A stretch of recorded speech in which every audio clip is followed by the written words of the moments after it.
Good morning everyone, कैसे हैं आप सभी। आई होप कि अच्छे होंगे।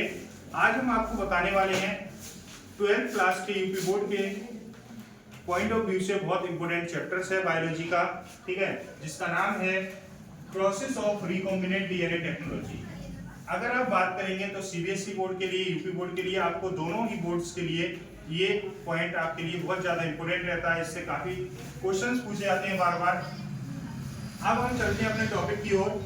सबसे पहले अगर हम बात करेंगे process of recombinant DNA technology, यानी कि रिकॉम्बिनेंट डीएनए टेक्नोलॉजी की प्रोसेस क्या होती है, किस तरह से ये वर्क करता है, एक डीएनए से बहुत सारे डीएनए कैसे बनते हैं। जैसे आपने देखा होगा कि वैक्सीन हम लगाते हैं, ठीक है, वैक्सीन की प्रिपरेशन यानी कि मैन्युफैक्चरिंग कैसे होती है। वैक्सीन की मैन्युफैक्चरिंग की अगर हम बात करें तो बहुत ही कम समय में, बहुत अधिक संख्या में, बहुत अधिक मात्रा में हम वैक्सीन की प्रिपरेशन करते हैं लेबोरेटरीज में। तो ये कैसे करते हैं, ये तो करते हैं हम रिकॉम्बिनेंट डीएनए टेक्नोलॉजी के थ्रू करते हैं। तो रिकॉम्बिनेंट डीएनए टेक्नोलॉजी क्या होता है, इसमें हम सबसे पहले पीसीआर का यूज करना होता है।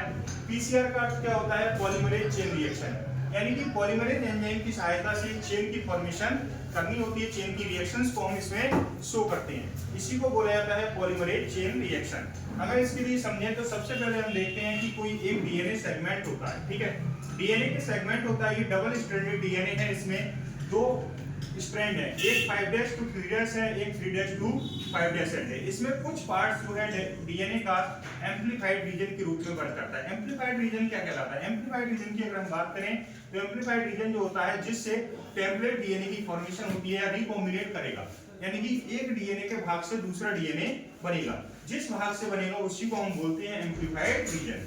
एम्प्लीफाइड रीजन की अगर हम बात करें तो इसको हम सबसे पहले डीनेचुरेशन कराते हैं, निष्क्रियकरण कराते हैं। इसका डीनेचुरेशन में क्या होता है कि दोनों टेम्पलेट रिमूव हो जाते हैं, यानी कि अलग हो जाते हैं, यानी कि दोनों टेम्पलेट जो होते हैं अपने बॉन्डिंग को हटाने के बाद में दोनों अलग अलग स्ट्रैंड के रूप में फॉर्म होते हैं। जब अलग अलग स्ट्रैंड के रूप में फॉर्म होते हैं तो इसकी क्या कराई जाती है, एनरिंग कराई जाती है, यानी कि तापानुशीलन, एक टेम्परेचर तक इसको कूल किया जाता है। एक टेम्परेचर तक कूल करने के बाद में हम देखते हैं कि इसमें कुछ सेगमेंट्स प्राइमर्स के रूप में वर्क करते हैं। प्राइमर्स क्या होते हैं, एक सांचे के रूप में वर्क करते हैं, जिससे हमें टेम्पलेट डीएनए की फॉर्मेशन, रिकॉम्बिनेंट डीएनए की फॉर्मेशन करनी होती है।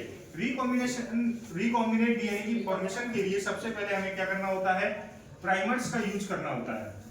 हमने बताया था कि आपको लास्ट क्लास में कि डीएनए की जो फॉर्मेशन होती है, न्यू स्ट्रैंड की फॉर्मेशन होती है, हमेशा 5' से 3' एंड की ओर होती है, ठीक है, 5' से 3' दिशा में न्यू डीएनए की फॉर्मेशन होती है। तो यहाँ पर भी हम देखते हैं, यहाँ पर 3' एंड है तो इधर 5' एंड से स्टार्टिंग होगी, यानी कि राइट टू लेफ्ट साइड में।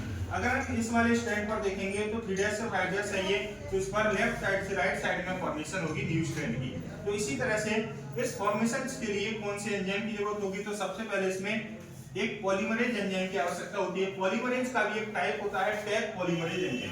टैग पॉलीमरेज एंजाइम क्या होता है, जो बहुत ही कम समय में बहुत अधिक प्रतियां डीएनए की बनाता है या कॉपीज बनाता है, उसी को कहते हैं टैग पॉलीमरेज एंजाइम, ठीक है। अगर हम किसी भी एंजाइम की पहचान करनी है तो हमें लास्ट में ASE अगर लगा होता है तो उसे हम कहते हैं एंजाइम, ठीक है।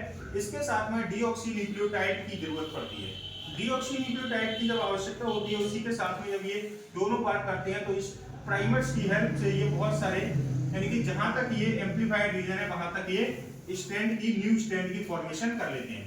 जैसे यहाँ पर देख रहे हैं आप कि यहाँ पर 10 सेगमेंट हमने दिखाए हैं, शो किए हैं, तो यहाँ पर भी 10 सेगमेंट्स तक आपकी न्यू डीएनए के स्ट्रैंड की फॉर्मेशन हो जाती है। उसी के साथ साथ सेकंड वाले स्टेप में देखेंगे तो सेकंड जो डीएनए का स्ट्रैंड था, टेम्पलेट स्ट्रैंड, उस पर भी लेफ्ट टू राइट साइड में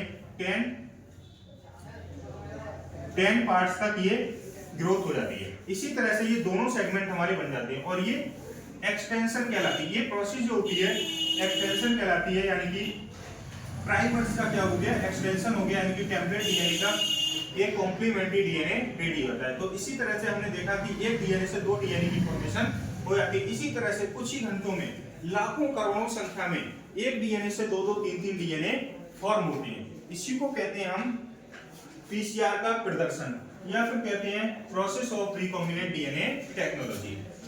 आज के लिए इसी क्लास में यहीं तक समाप्त करते हैं। नेक्स्ट क्लास में आपको मिलेंगे नेक्स्ट टॉपिक के साथ। इसी तरह से हमारे चैनल के साथ में जुड़े रहिए। आप चैनल को सब्सक्राइब कीजिए, अगर वीडियो आपको अच्छी लगती है तो लाइक कीजिए और आगे के लिए आप बने रहें। Thank you so much friends.